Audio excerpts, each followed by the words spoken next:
So today we are going to be talking about a whole bunch of things now that Marching Fire has shown basically everything it has to offer, and now that we know how to play Breach and have a pretty firm grasp on the Wulin heroes, although I'm sure there's still more to learn. Anyways, I asked you guys what you want me to talk about, and we've got some pretty interesting points to go over today, so let's not waste any more time and get right into it. Starting off, we've got a pretty popular question that I've been ignoring because ignorance is bliss. AA says, talk about the new Shugoki stamina nerf and what the big problem is with Shugoki. I'm not even going to lie to you guys, I legitimately laughed when I heard about this. Like, at this point, I'm not sure if Shugoki is even going to get a rework. Ubi's probably going to release patch notes on Reddit or something, and you'll click on the link and it'll just be a picture of Ramon flicking us off or something. Or who knows, maybe Ubi's idea of reworking Shugoki will be giving him neutral 400 millisecond heavies, making his headbutt wall splat and ledge, guaranteeing Demon's Embrace off guard break, and probably making his hyper armor permanent. Then when we all talk about how broken he is, they'll hop on the Warrior's Den and tell us that we're playing our heroes wrong or something. I think that Ubi should just leave Shugoki alone until they have something good in store for him. I think that Shugoki mains have had it the worst in these past couple of seasons because, believe it or not, Shugoki hasn't always been complete trash. When For Honor was still holding on to whatever competitive scene it had, Shugo was able to cheese his charge, then they nerfed that, and that's when his descent into the dumpster began. I have utter respect for anyone who's over rep 20 with Shugoki. I don't think it'd be very fun to look at every other hero in the game and see that you're at a clear disadvantage. And I really thought that Ubi would want their game to be fun for everyone. It's really hard for me to think that the Ubi team could sit down together and play a match with Shugoki and get absolutely scraped by a Shaolin who can do more by holding one button than Shugoki can, and think that Shugoki has too much stamina. Now, maybe they just want Shugo players to become mechanically gifted gods at For Honor before they bless them with an S tier rework or something. Now, as we've talked about before, Shugoki's supposed to have a rework coming, so I guess that's something to look forward to. Knowledgeable Ant Gaming says, address how Ubisoft solely bases balancing decisions on statistics instead of taking input from professional players.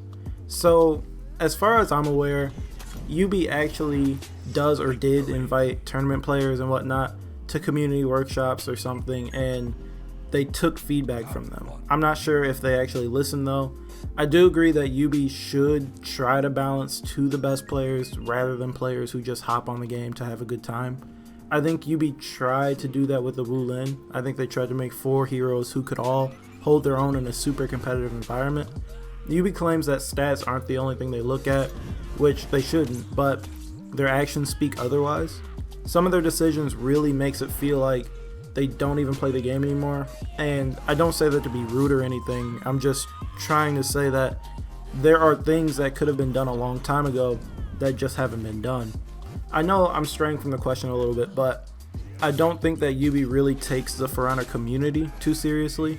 I mean, they have the best opportunity with the Warrior's Den. It's a weekly show where they can talk about literally anything regarding the game, and instead they just show us content of the week, some event details, maybe something from the art team, and then a bunch of memes, which, I mean, sure, some people like, but I can see the memes myself on Reddit.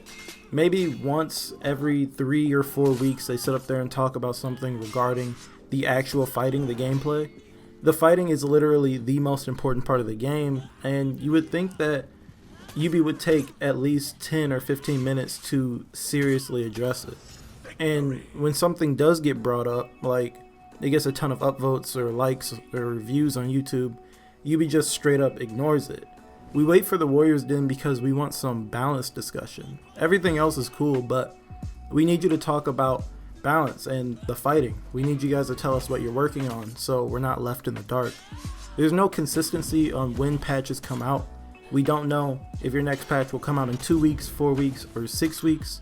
The majority of subs on this channel thinks it'll take you 6 or more weeks to release a balance patch. That just shows that most of us have sort of lost hope in you guys. A lot of us think that you guys have no idea what you're doing when it comes to balancing a hero. And I know that sounds a little harsh, but the game's been out for a year and 8 months now. That's way more than enough time to get it together. I know I sound a little ranty right now, but I was almost positive that within the weeks following Marching Fire that we'd see a change in how Ubi is handling the game. And I wouldn't be upset with it if we at least felt like they were trying. Like, if they made a bunch of changes and none of them stuck, I wouldn't be upset because it's better than nothing and shows that they're experimenting. Sergeant Blue asks, now that you've had time to really evaluate all the heroes, who do you think stands above them all, or are they pretty equal? I still think that it's a tad too early to say who's the best out of all the heroes, but I don't think they're equal. If I was forced to rank them from best to worst, I'd say it's Tiandi, Shaolin, Nusha, and then Zhengjun. Now keep in mind I mainly play duels, although I said that I think Tiandi has a boring playstyle and some dodge problems. I personally think that he's the strongest Wulin hero, especially now that he has a completely broken heavy parry punish. He has a safe bash from neutral, easy to access 400 millisecond lights, can easily deal with bashes and forces his opponent to react. So if I had to pick one hero who stands above them all, it'd be Tiandi. Elias Lopez wonders if they will buff the Wulin or not. I think that eventually the Wulin heroes will be worked on, but I wouldn't say that they'll be flat out buffed. I think they'll work on fixing a lot of the bugs the Wulin heroes have. They'll probably work on Shaolin's kick and fix Nusha's deflect. I think for the most part though, the Wulin heroes are fine and this is how Ubi wants them to be. Raffle Productions Core asks, do you think they'll ever add a ranked 4v4 now that Breach has added more depth to 4s than just deathballing? I think that when Ubi created Breach, they wanted it to be a competitive game mode, so yes, I think a ranked Breach mode will arrive someday. I'm not sure how they'll handle it though, since one side will have to be attackers and then the other will have to be defenders, so people will complain if they didn't get the side they wanted. And there's no way that they could do a best of 3 because that would take up way too much time. And what if each team won a game? Would the game flip a coin and decide who's the attackers and who's the defenders? Or would it just be a draw? I'd honestly love to see it though. I don't really have any problems with Breach and think that it would make a great ranked mode. A ton of people have been asking me to talk about console versus PC, and to answer that, there's a video I made called Console Light Spam, and it pretty much sums up my opinion on that. What I will say is that since Red Dead came out, I've been playing For Honor exclusively on Xbox and moved my Xbox into my living room to play on the TV rather than the monitor. So I've just been playing Marching Fire on Wi-Fi, on a TV with a wireless controller, and it hasn't been the greatest time. If I try to take the game seriously at all, I'll just end up getting frustrated. So I've been playing really casually, and I know that everything's the same speed, but it feels way faster on a TV. If you have access to a decent monitor and a wired connection, I'd highly recommend using it if you're not playing just for fun. Leon Thine asks, why is arcade such a disappointment and not worth free-to-play content, let alone $30? And then, how could you make it a more enjoyable experience? Arcade needs to step up the rewards when it comes to arcade if they're not going to alter the gameplay. Fighting level 3 bots with modifiers is really annoying honestly, since they'll just parry every other attack and dodge every bash. The best way to fight against them is just to parry everything that comes your way, which isn't fun. The modifiers are hit or miss. Some are nice, like anything that makes you stronger to get it over with faster, but some are just dumb, like removing your HUD or bleeding while you're fighting off 2 bots or something. I do disagree with you when you say it's not worth being free to play. I actually think that arcade would be a great free to play mode and a nice distraction for people, especially those who grind out player versus AI. If it was free, I wouldn't have any problems with it because I mean it's free, but to me it does feel like it just sort of got thrown into the Marching Fire expansion to make the $30 seem a little more justified. I think it would be a much more enjoyable experience if it gave more skill and XP, got rid of some of those modifiers, and gave out more of the rewards, especially the exclusives. Arpo asks, what direction content-wise do you think is best for the game? More narrative PvE, new PvP, new heroes factions, and bring up the point that Illest Truth made, should this game continue to embrace 4v4 as the main mode of balancing, or should duels and brawls be the focal point of balance, or should both be considered? If Ubi isn't going to work on balance, then I think that Ubi should focus on the PvP experience and adding in more content to the game. I personally think that a mercenary faction would be cool. I know it wouldn't fit in with the game's faction war or whatever, but make a mercenary faction who joins whatever faction pays them the most to help them in the war or something. That gives Ubi an excuse to make whatever heroes they want from whatever nation or background they want. We could even get extremely generic heroes with tons of customization options to make a hero your own. You don't have to worry about a backstory if you have some random warrior with a sword and shield who just wants to get paid. Now, I'm not really sure how well the Marching Fire expansion sold, and we don't have much data on player counts or anything, but on Steam at least, Marching Fire did basically nothing for the player count. It's still hovering between 10 and 13,000 players at any given time, which is good, but it didn't blow the game up or anything, which is why I think Ubi should try and focus on making the game as enjoyable as possible. I think regardless of how much content you throw in, people will get bored with the game if the fighting doesn't change. As I said in my last video, content is just content. I even talked about it a year ago before Season 4 release. So the question is, why are people still leaving a couple days after the big seasonal updates come out? I think it's because of a couple things. The first one being, boredom. Some people just come back to check the game out again and see how the new heroes play, see some new executions in their gear.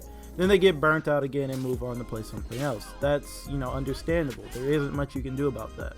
But the other reason to me is how the new heroes affect the game. Season 2 and 3 both introduced new heroes that rose to the top of the tier list and made the original cast feel older and outdated. That's not necessarily a bad thing, to have new heroes feel drastically different than the old ones, but it's the way that it was done that leaves a sour taste in people's mouths. It's just sort of crazy how the same problems that were facing the game a year ago still faces the game today.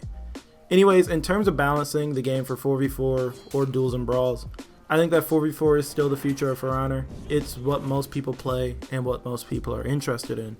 Spliced asks, can you compile every video you said so in the beginning? That would honestly take forever. What I will say is that out of 150 videos or so on this channel, I think that maybe half of them start off with me saying so. Roblox Plox says they should add a really long weekly order, like perform 500 takedowns in a week.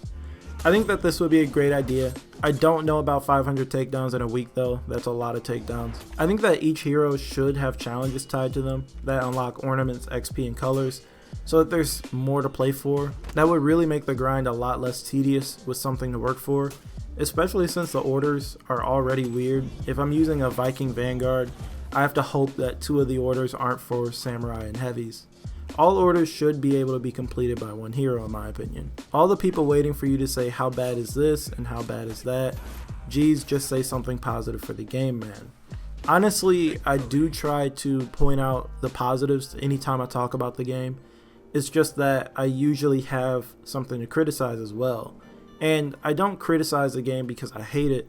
Otherwise, I just say For Honor is trash and stop playing it forever. There's still something about For Honor that keeps me coming back. The Art of Battle system is really innovative, and I've played a lot of different games. I think I'm almost at 900 games played so far. And out of all of them, For Honor is probably the one I've played the longest and is one of the first communities I've ever been truly invested in. The game looks great, it sounds great, and it's fun to play if you're playing casually. I criticize it and say this and that is bad because I really want the game to get better because of how much potential it had, and it feels like problems are just swept under the rug and covered up by memes. And out of everything I've played, I've never seen a dev team put on a show like this. They give a weekly show where they talk for an hour, but they don't really say anything. It's just a bunch of filler. People would play the game and stick around if they didn't feel cheesed by attacks they can't react to, or feel annoyed because their hero just isn't good. Trust me, I've said plenty of positive things about the game. I go out of my way to say positive things about the game. I try to see what Ubi is doing and why, like with the 400 millisecond attacks. I make it clear I don't like them, but I still try to make people understand why they're in the game, rather than just start torching Ubi. Nicholas Huedeman says, I'm saddened by the removal of minion kill animations and the replacement of the minion ending cutscenes with the universal in-game signatures. Now, I haven't talked about this yet. You also mentioned something that crossed my mind briefly on how they removed minion kill animations simply because they didn't make any for the Wu Lin. Honestly, I don't really understand why Ubi removed the animations. I mean, anyone could kill minions however they wanted. If you wanted the cool animations, just stay on locked and attack. If you wanted to use regular attacks, just lock on.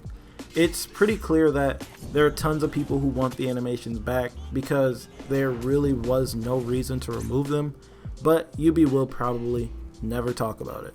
As for the new end screen, I sorta like it. I just wish that you could equip an effect or something. Anyways, that's all I got for this video. I really enjoy doing these, but again, probably won't do another one for a couple of months, just so questions don't get too repetitive. I do want to hear from you guys though, so as usual, talk to me down in the comments about anything we talked about in this video. And as always, if you liked the video, feel free to leave a like, sub, and I will talk to you guys in the next video.